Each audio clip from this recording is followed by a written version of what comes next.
تعبان ومتضايق وحوالين منك مشاكل كتير قوي مغص عليك حياتك، تعال اقولك على نصيحة صغيرة يمكن تفيدك.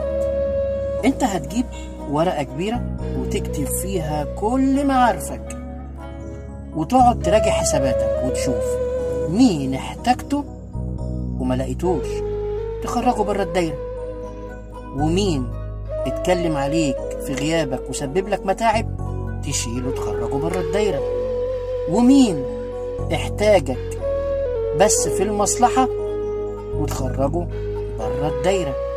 هنا كل ما تقلل العدد اللي جوه الدايرة تعمل دايرة جديدة تصغر فيها دايرة معارفك، علشان تكون نظفت ورقتك، واللي عايشين معاك ناس بتحبك وبتخاف عليك، وبالتالي هتبقى مشاكلك قليلة. لو عجبتك نصيحتي اسمع كلامي تاني